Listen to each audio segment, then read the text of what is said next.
So the next concept that we will see is the concept of a view. What is a view? A view is basically a virtual table, right? It's not a real table, it's a virtual table. And what does that table contain? This table contains the result of a select statement, right? So if there is a particular select statement that needs to be run again and again, it's a good idea to convert it into a view.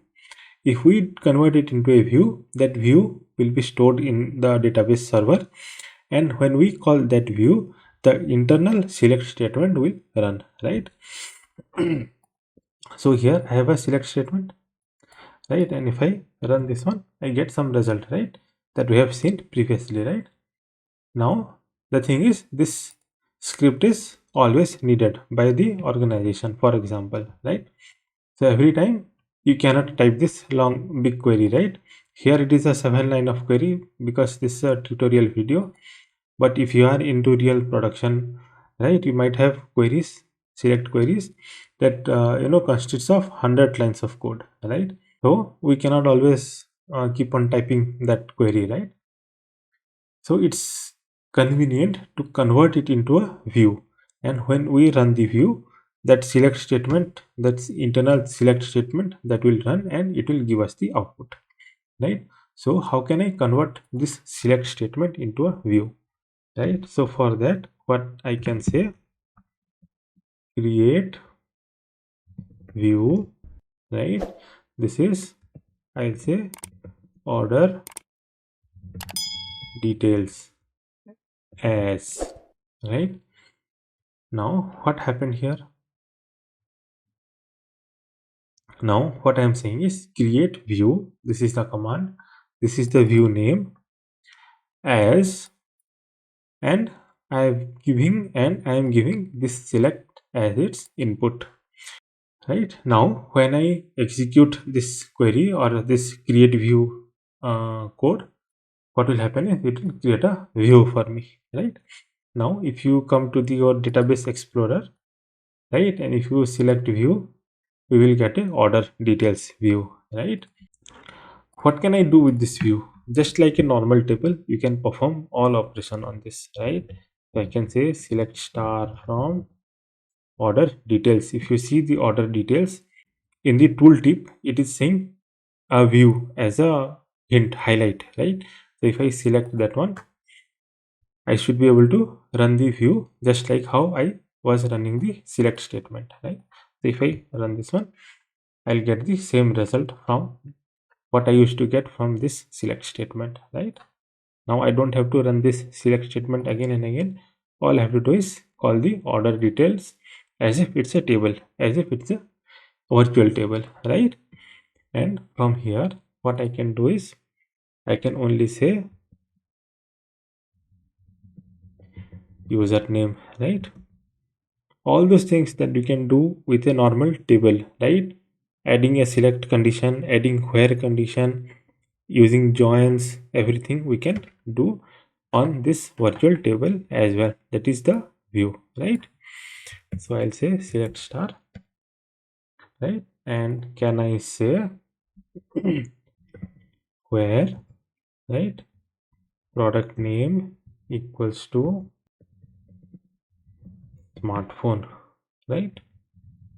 This p is small, right? If I run this one, I'll get only the smartphone. So what I'm trying to show is all table operation that we have learned till now can be done on view as well, because it's a virtual table, right?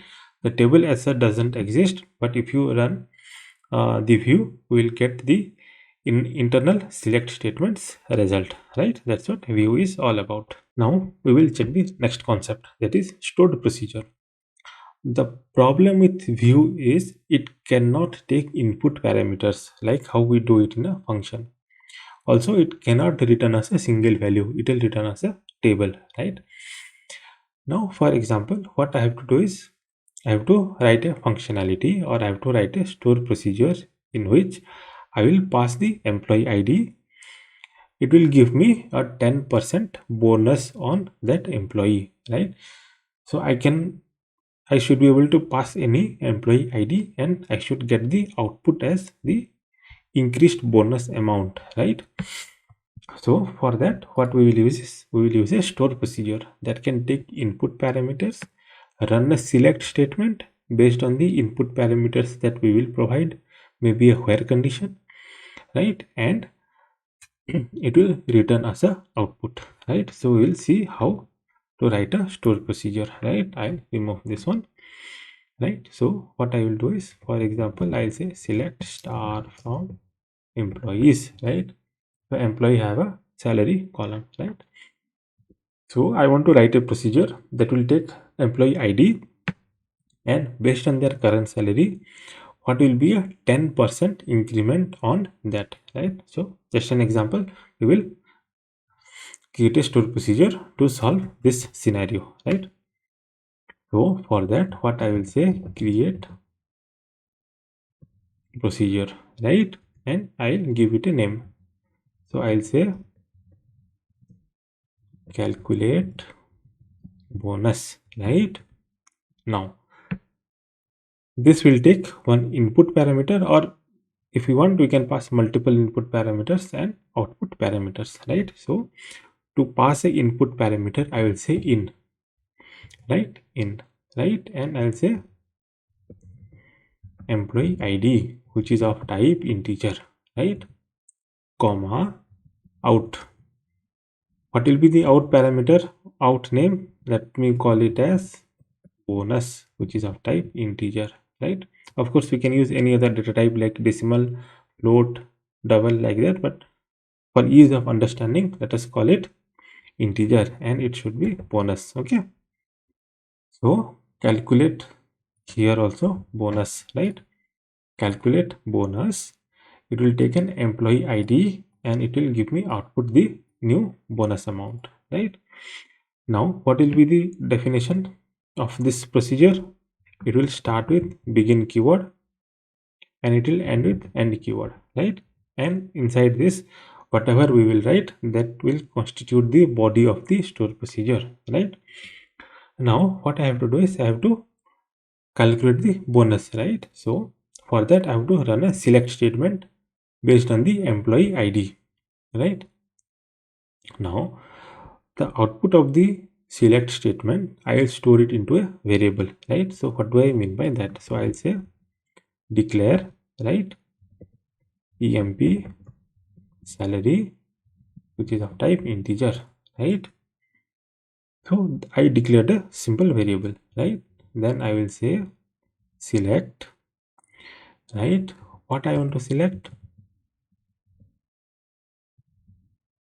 Salary into emp salary, right?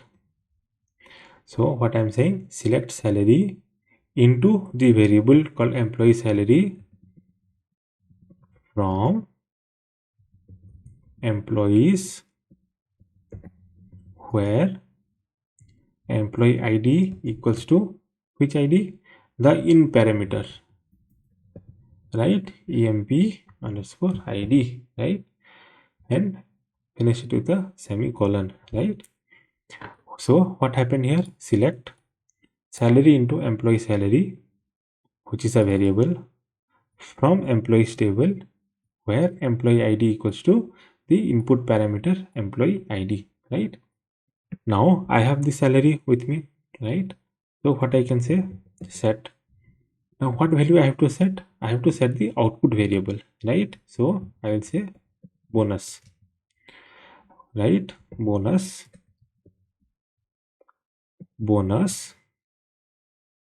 right, which is equal to emp salary star 0.1. What does this mean? That means a 10% increment on the employee salary, right? And this employee salary or the emp salary variable, which is a local declared variable, came from the select statement above, right? And the select statement has a where condition, and that where condition does a comparison based on the in parameter to the store procedure, right? If there are no spelling error, we should get the result, right? Or we should be able to create the store procedure, right? So the store procedure is now created, right? Now if you see the database explorer tree view, if you go to the procedure, you will see calculate bonus is created, right? Now how can we use this one, right? To use this one, we will use the keyword call, right? Calculate bonus, right? And I have to pass two parameters, right? One is the employee id, for which I want to calculate the bonus, and a variable on which it will give me the result, right? Employee bonus, right? Then what I have to do, I have to select, I have to display the employee bonus, right? So for that, what I will use, select add employee bonus as, right? I can say bonus, right? So first what I will do, I will execute this one. So it called the store procedure, right? Now if I execute this one, I'll get the bonus amount, right? Similarly, if I have to calculate for employee id 2, right, I'll execute this one, then I'll execute this one, so I'll get the bonus amount, right? So for any employee id, or for any combination of input parameters and output parameters, if I write a store procedure, I can call them with any parameter and I will get the output. So that is the whole concept of a stored procedure.